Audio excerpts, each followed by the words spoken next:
पिशाचनी चीखी और गुस्से से दांत पीसने लगी। ये तांत्रिक ये मेरी साधना में बाधा डालते हैं, इनकी हिम्मत कैसे हुई। हरिदास ने मंत्रों का जाप तेज कर दिया। सूरज ने मौका देखकर मोहन को उसके चंगुल से खींच लिया। मोहन बेहोश होकर जमीन पर गिर पड़ा। पिशाचनी गुस्से से कांप उठी। तुम सबको मैं नहीं छोड़ूंगी, 7 की गिनती पूरी होगी ही होगी।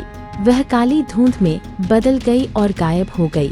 गांव वाले मोहन को लेकर चौपाल पर लौटे। वह अभी जीवित था, लेकिन उसका शरीर कमजोर और चेहरा पीला पड़ चुका था। पंडित हरिदास ने उसकी नब्ज देखी और बोले, ये बच गया है, लेकिन पूरी तरह ठीक नहीं। पिशाचनी ने उसकी आत्मा का हिस्सा खींच लिया है। अगर हम जल्दी ही उसका अंत न करें, तो मोहन कुछ ही दिनों में खुद मर जाएगा। भीड़ में सन्नाटा छा गया। औरतें सिसक रही थीं। मर्दों के चेहरे पर डर और गुस्सा दोनों थे। सूरज ने दृढ़ स्वर में कहा, अब वक्त आ गया है, हमें मिलकर इस पिशाचनी को हमेशा के लिए खत्म करना होगा। हरिदास ने सिर हिलाया। हाँ, लेकिन इसके लिए हमें एक बड़ी साधना करनी होगी। यह आसान नहीं होगा। हमें उसकी जड़ पर हमला करना होगा, उस पीपल के पेड़ के नीचे, जहाँ वह अपनी आत्माएं कैद करती है। वही उसका असली शक्ति स्रोत है। गांव वाले कांप उठे। हर कोई जानता था कि उस पेड़ के पास जाना मौत को बुलाना है, लेकिन सूरज बोला, मैं जाऊंगा। अमित और रमेश की मौत बेकार नहीं जाएगी। मैं अपनी जान की बाजी लगा दूंगा, पर उसे खत्म करके ही रहूंगा। हरिदास ने गहरी सांस ली। ठीक है बेटा, लेकिन याद रख, ये युद्ध आसान नहीं होगा। अगर हम हारे तो पूरा गांव उसकी कैद में चला जाएगा। उस रात से ही तैयारी शुरू हो गई। पंडित हरिदास ने मंत्रोच्चार करके खास धागे, ताबीज और अग्नि की मशालें तैयार की। उन्होंने 7 जगह पर मंत्रांकित दीपक जलाने का आदेश दिया। गांव के कुछ मर्दों ने हिम्मत दिखाई और सूरज के साथ जाने की हामी भरी। सबको पता था यह मौत से सीधा सामना होगा। रात की हवा में धुआं सा घुला हुआ था। चौपाल से निकलकर जो लोग पीपल के पेड़ की ओर बढ़े, उनके कदमों में धीमी धीमी अनिश्चितता थी, जैसे हर कदम के साथ किसी अदृश्य चीज का वजन बढ़ता जा रहा हो। चारों तरफ के पेड़ों की शाखाएं कंधे की तरह झुकती हुई और जमीन पर पड़े सूखे पत्तों की सरसराहट बूंद बूंद डर उगलती हुई लग रही थी। हरिदास ने सबको एक पाट पर खड़ा कराया और फिर हाथ उठाकर बोला, ध्यान रखना, हमारी साधना का प्रभाव तभी ठीक रहेगा जब कोई भी भय में न डगमगाए। हर मंत्र आवाज से नहीं, विश्वास से जोर लगता है। त्रिशूल, ताबीज और मशाले संभाल कर रखो, कोई भी व्यक्ति अकेला मत जाएगा। सूरज के हाथ में त्रिशूल ठोस और ठंडा महसूस हो रहा था। उसकी सांसें तेज थीं, पर आंखों में जज्बा साफ झलक रहा था। अमित, रघु, रमेश और उन सभी नामों का बदला उसके मन में आग की तरह जल रहा था। कुछ औरतें पीछे से चिल्लाईं, बस कर दो बेटा, अपनी जान ना गंवाओ। पर सूरज ने एक बार सिर हिलाकर उन्हें शांत कर दिया और कहा, यह नहीं रुकेगा तो और कई घर उजड़ेंगे। वे सब धीरे धीरे उस पुराने पीपल की तरफ बढ़े, जहाँ चारों तरफ मिट्टी पर कई छोटी छोटी राख की परतें और भूरे हड्डी के टुकड़े पड़े थे। पेड़ की जड़ें जमीन में ऐसे लिपटी हुई थी मानो किसी बड़े जीव को बांधा गया हो। पेड़ के नीचे एक गोलाकार चक्र बना हुआ था, मिट्टी में खींचे गए निशान, जटिल रेखाएं और कवच। हरिदास ने मशाले और लाल रूबरी धागे निकाले, फिर एक एक करा के 7 मंत्रांकित दीपक उनके द्वारा बताए गए स्थानों पर रख दिए। उनके हाथों के निशान धने धने दिख रहे थे और हर मंत्र बोलते वक्त उनकी आंखें किसी पुरानी स्मृति में खो जाती थी। जैसे ही अंतिम दीपक जला, हवा का रुख बदल गया। धुएं की गंध तेज हुई और पृथ्वी के भीतर से एक ठंडी कंपकपाहट निकली। चारों ओर की रोशनी जैसे कमजोर पड़ने लगी और उस पीपल की पत्तियां अपने आप भंवर खाकर गिरने लगी। कुछ देर के लिए सबने अपनी सांसें रोक ली। अब हरिदास ने फुसफुसाया, हम उसे उस जाल में बांधेंगे जहाँ उसकी आत्माएं कैद हैं। ध्यान से, जब मैं 3 बार भैरव का उच्चारण करूँगा तो तुम लोग गोल में खड़े होकर अपनी मशाले ऊपर कर देना। अग्नि उसके चक्र को जला देगी और उसके बंधन खुलेंगे पर चेतावनी वह मोहक रूप भी दिखाएगी जो तुम्हें भीतर खींचेगा। आंखें बंद मत करो, किसी भी हालत में आंखों से आंखें टकरानी है। सूरज ने सिर हिलाया और अपने हाथ कसकर त्रिशूल पर थामे रखा। कुछ लोग कांप रहे थे, कुछ के होंठ जकड़े हुए थे। सबने एक दूसरे का हाथ पकड़ा और जैसे एक जंजीर बन गए। हरिदास ने धीमी आवाज में मंत्रमुग्ध होकर बोलना शुरू किया। शब्द जैसे मिट्टी के गर्भ से उठ रहे हों, अर्थहीन ध्वनियाँ, पर किसी तरह से घनघोर और शक्तिशाली हवा में गूंजते हुए मंत्रों के साथ उस पेड़ की छाया आकार बदलने लगी। अचानक धुंध में से वही मधुर बांसुरी की तरह की गुनगुनाहट फिर आई, पर इस बार उसमें छनछन के साथ किसी और चीज का शोर भी मिला, जैसे किसी ने अनगिनत फुसफुसाहटों में कुछ कहा हो। धुंध से पहले उसकी सुंदर परछाई दिखाई दी, वही सफेद साड़ी, वही खुला बाल, वही मुस्कान जो किसी को जिंदा छूटने नहीं देती, पर इस बार उसका चेहरा बारीक परतों में छलक रहा था। कभी सुंदर, कभी भटका हुआ भयानक रूप उसकी आंखों में पीला और लाल रंग एक साथ नाच रहा था। पिशाचनी ने धीरे से अपनी ओर लोगों को बुलाया। उसकी आवाज लौकिक मिठास में घुली हुई थी। आओ घूमो मेरे साथ, तुम भी मेरे साथ सुकून पाओगे। कुछ जवान लड़के झुकते हुए उसकी बात सुनकर कदम बढ़ाने लगे, पर सूरज ने जोर से चिल्लाकर उन्हें रोका। आंखें बंद मत करना, उसकी आवाज का मोह छलावा है। उसने अपने घुटनों में ताकत भरी और त्रिशूल जोर से जमीन में ठोक दिया, मानो किसी अदृश्य रक्षा का संकेत दे रहा हो। हरिदास ने अब मंत्रों की गति बढ़ा दी। उसकी मुंह से निकले शब्द तेज हो गए और शंकुसा प्रकाश उन दीपकों से उठकर पेड़ की जड़ों में समाने लगा। पेड़ की जड़ें गर्म हो उठी और मिट्टी पर रेखाएं चमकने लगी। तभी अचानक पिशाचनी ने अपनी असली ताकत दिखाई। वह शिकारी नहीं रही, वह शिकारी का रूप बदलकर तूफान बन सी गई। वह हवा में तैरते हुए उन सभी के ऊपर से गुजरी और उसकी हंसी एक चीख में बदल गई, और उस चीख में उन ग्रथनों की गूंज थी जिनकी चीखें कई सालों से दबी हुई थीं। कुछ लोगों को अचानक सिर में भयंकर चक्कर आने लगा। उनकी आंखों के आगे अजीब सी चमकदार परछाइयां मंडराने लगी। एक एक कर कई लोग अपने आप से लड़ने लगे, मानो कोई पुराना स्मृति दुख उनका मन खा रहा हो। ध्यान रखना, हरिदास ने बोला, पर उसकी आवाज भी कांपती हुई सुनाई दे रही थी। उसने चादरें निकालकर अपने हाथों में बांध ली और हवन कुंड की तरफ झुकते हुए मंत्र पढ़ना तेज कर दिया। दीपकों से निकलती आग ने एक गोलाकार सीमा बनानी शुरू कर दी। वह सीमा ही उनका सुरक्षा कवच थी। पिशाचनी का स्वर अब और भी कठोर हो चला। वह जानती थी कि उसके ऊपर हमला होने वाला है, पर उसे गुस्सा नहीं, आनंद था, क्योंकि उसे पता था कि इस प्रकार की लड़ाई में उसे और भी कई रक्त और आत्माएं मिलेंगी। वह अचानक उन जड़ों में जाकर बैठी और अपने नाखूनों को जमीन में गहरा धंसा लिया। वहां से मिट्टी पर उसकी शक्लें बन गईं, शोर मचा कि जैसे सरकार सी हिम्मत वाला सांसारिक उत्कर्ष हो।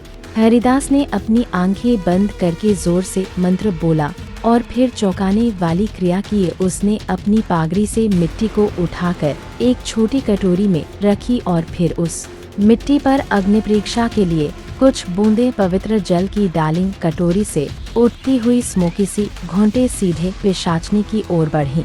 तभी अचानक किसी ने पीछे से घूंघट का स्वर सुना, माँ, और उस आवाज में मानो कोई पुरानी पहचान थी, जैसे पिशाचनी का मोहक रूप किसी के बच्चे जैसा पुकार रहा हो। कुछ लड़कों की आंखें नम हो उठी। उस आवाज ने उन लोगों के अतीत की यादें उधेड़ दी। पिता का चेहरा, माँ की गुप्त हंसी, घर की मिट्टी की खुशबू। कुछ युवकों के पैरों तले जमीन खिसकने लगी। वे बेवश आगे बढ़कर पिशाचनी के पास आ रहे थे। सूरज ने देखा कि हवा में एक एक कर उनके साथी टूट रहे हैं। उनकी यादों का भार पिशाचनी के जाल में फंस रहा था।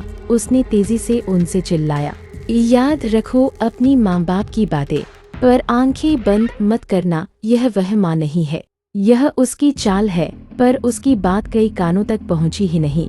उसी भीड़ में से किसी ने एक तेज कदम उठाया। वह विक्रम था, जो पहले भी निडरता दिखा चुका था। उसकी आंखों में दर्द था, और वह अपनी पत्नी सी किसी को ढूंढता हुआ पिशाचनी की ओर दौड़ा। मुझे मत छोड़ो, उसने चिल्लाया, पर पिशाचनी ने उसकी आवाज सुनी और मुस्कुराई। उसकी मुस्कान में अब कोई मानवीय तत्व बिल्कुल नहीं रह गया था। जैसे ही विक्रम ने उसे छूने की कोशिश की, पिशाचनी ने उसके कंधे पकड़े और एक शीघ्र फूंक उसके कान में मार दी। विक्रम का मुंह खुला रह गया, आंखें लाल लाल होकर उसने जमीन पर गिरकर चीख कर डाल दी। उसकी आत्मा अचानक ही सिकुड़ गई और शरीर जैसे उखड़ गया। विक्रम की चीख ने बाकी लोगों की हिम्मत तोड़ दी। कुछ लोग भागने की कोशिश करने लगे, पर हरिदास की तेज आवाज ने उन्हें रोक दिया। भागना व्यर्थ है, वहाँ पर ही सुरक्षित होने का एक ही तरीका है, अग्नि का घेर देना और मेरे साथ मिलकर मंत्र दोहराना। हरिदास ने अब अंतिम मंत्र कहा, एक ऐसा मंत्र जिसे वह वर्षों से संभाले हुए था। उसकी आवाज में अब थकान और दृढ़ संकल्प दोनों मिले थे। उसने छाती से एक छोटा सा पद्मपत्र निकाला और उसे अपनी तालू में कसकर दबाया। उसकी हथेली से निकलती हुई गर्मी ने आसपास की हवा को गर्म कर दिया। दीपक और मशालों की लो अचानक तेज हो गई और गोलाकार सीमा में भयानक रोशनी फैल गई। उस रोशनी ने पिशाचनी के आसपास अजीब सी चमक पैदा की, मानो कोई अदृश्य जंजीर बन रही हो। पिशाचनी चीखती हुई अपने असल रूप में बदलने लगी और उसके होंठ फैलकर नुकीले दांत दिखा रहे थे, बाल तैर रहे थे और उसके आसपास की हवा सख्त हो उठा। पर उसी बीच उसने एक चाल चली। उसने अपनी आवाज का स्वर बदलकर एक स्त्री की कराह सी निकाल दी और सबने उस कराह में अपना अतीत सुन लिया। कुछ पुरुषों की आंखें आहिस्ता से नम हुईं और वे जैसे जकड़े हुए खड़े रह गए।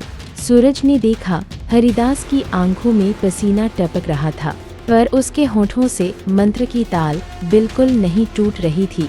उसने धीमी परंतु गूंजती आवाज में कहा, अब 3, 2, 1 और एक पल में उसने भैरव का उच्चारण किया।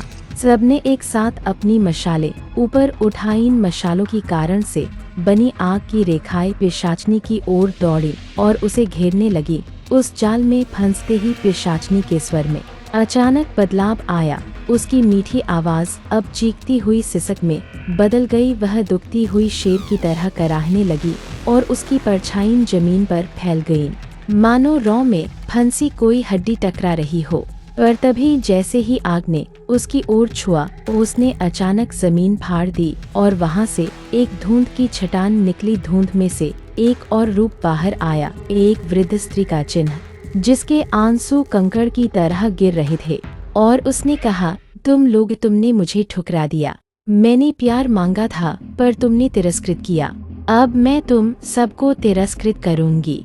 हरिदास के शब्दों में कटुता आ गई। तुम्हारा श्राप तुम्हारे ही कर्म का फल है। तुमने निर्दोष युवाओं की आत्माएं चुराकर अपनी अमरता की भूख मिटाई। अब तुम्हें वापस लौटना होगा। तभी कुछ अजीब हुआ। हवा से उठने वाला धुआं जो पिशाचनी की परछाई को बांध रहा था, अचानक एक तेज खड़खड़ाहट के साथ टूट गया। पिशाचनी ने एक आखिरी भयानक चीख निकाली और उसकी परछाइयां चारों ओर बिखरने लगीं। पर एक एक कर कुछ चीजें अलग रह गईं। पिशाचनी का एक हाथ अभी भी त्रिशूल और जंजीरों के बीच फंसा हुआ था। सूरज ने देखा कि हाथ से एक हल्की सी चमक निकली और उसमें फिर से किसी पुरानी आवाज की गूंज थी, सहायता करो। उसने सोचा कि क्या वह किसी तरह पिशाचनी का वह मानवीय अंश है जो अब भी बचा हुआ था। उसने शीघ्रता से त्रिशूल उठाकर उस हाथ की ओर बढ़ाया, पर उसी समय सब कुछ अचानक पीछे हट गया। आग ने गर्म होकर झपटा और हवा में तेजी से एक बल आया जिसने सबको पीछे धकेल दिया। जब सब कुछ शांत हुआ, पिशाचनी गायब थी, पर उसी के साथ कुछ अननसी चीज मलबे में मिल गई थी, जैसे उसके छल्ले के टुकड़े, कुछ काले बाल और एक छोटा सा पुराना सोने का टुकड़ा जिस पर कोई नाम नक्काशी था।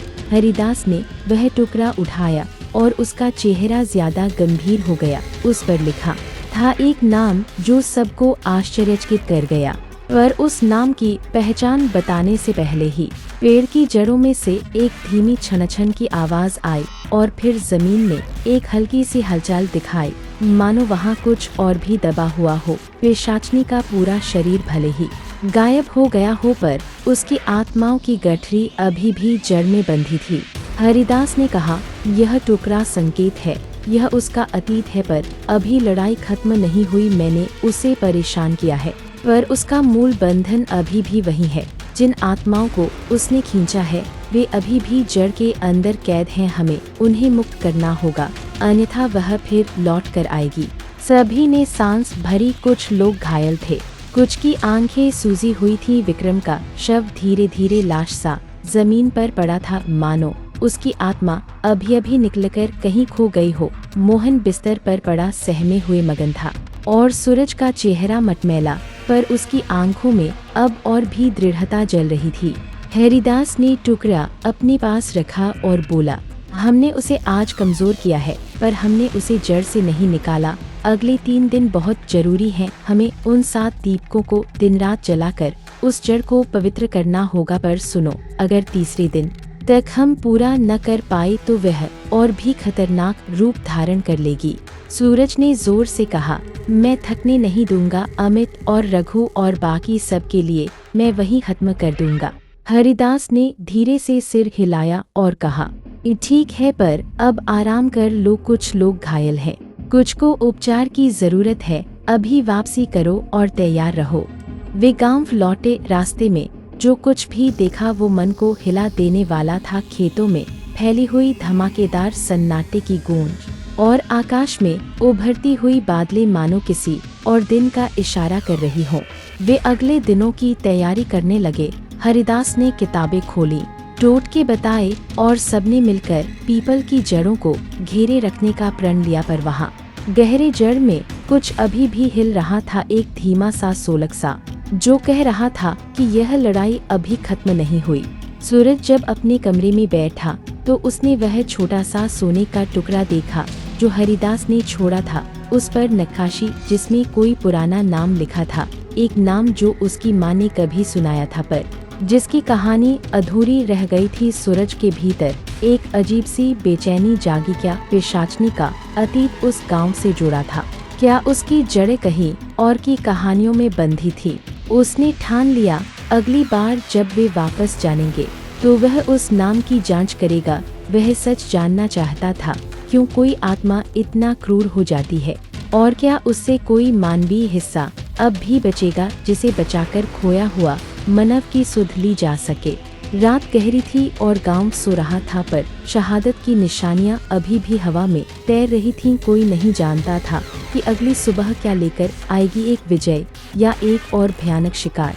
रात गुजरते ही सुबह के पहले कुछ घंटे सबसे भयंकर होते हैं, ऐसा गांव वालों का अनुभव था। अगले 3 दिन की तैयारी अब शुरू हो चुकी थी और हर आंख में थकान थी, पर इरादा पक्का। हरिदास ने सुबह होते ही कुछ युवकों को उठाया और उन्हें कविता समान मंत्रों की तालीम दी। उन्होंने बताया कि मंत्र सिर्फ पढ़ना ही नहीं, उसे अपने हृदय में महसूस करना है, डर से नहीं, प्रेम से। हरिदास ने कहा कि अग्नि की सीमा जितनी ठोस होगी, पिशाचनी उतनी ही कमजोर होगी। इसलिए वे दिन रात दीप जलाकर जड़ को पवित्र करेंगे और हर जगह 24 घंटे पहरा रखेंगे।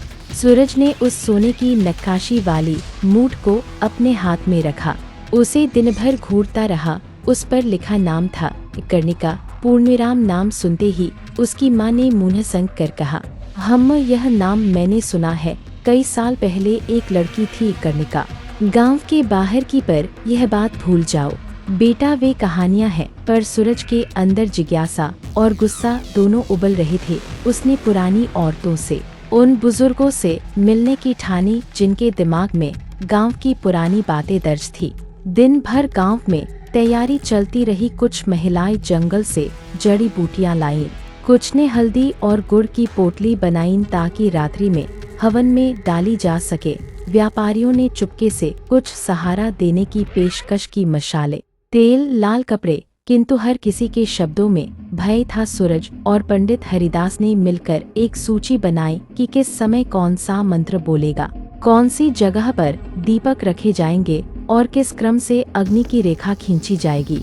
अचानक दूसरी शाम जब गांव वाले फिर से चौपाल पर जुटे थे, दूर से कुत्तों की तेज भौंक सुनाई दी और किसी ने चिल्ला कर कहा कि खेत के पास किसी की हंसी सुनाई दे रही है। कुछ लोगों ने अपनी मशाले लेकर बाहर देखा तो वहाँ छोटा सा झूला टूट कर पड़ा था और उसके पास कुछ बालों के धार दिखे। मोहन की हालत अभी भी नाजुक थी। वह बिस्तर पर पसीने में खूब तड़पता और अजीब तरह के सपने देखता। हर कोई समझ गया कि पिशाचनी कमजोर जरूर हुई थी, पर उसकी जड़ें अभी ठिकाने में थीं और वह किसी भी वक्त फिर से वार कर सकती थी।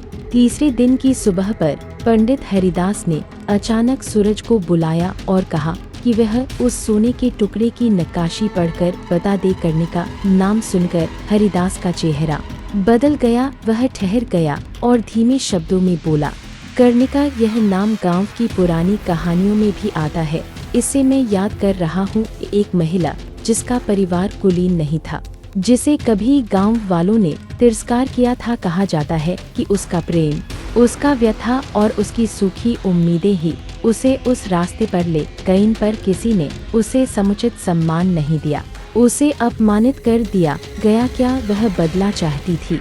हाँ, पर आत्मा चुराने का तरीका यह उसका कर्म नहीं होना चाहिए था। पर अब हमारे पास कोई विकल्प नहीं, या हम उसे समूल नष्ट करेंगे या वही हमें कर देगा। हरिदास ने कहा कि कर्णिका का नाम सुनते ही कुछ यादें उसके भीतर झकझोर उठी और उसे लगा कि सोने के टुकड़े पर खुद कर्णिका का नाम लिखा हुआ है, जो यह संकेत देता है कि पिशाचनी वही महिला है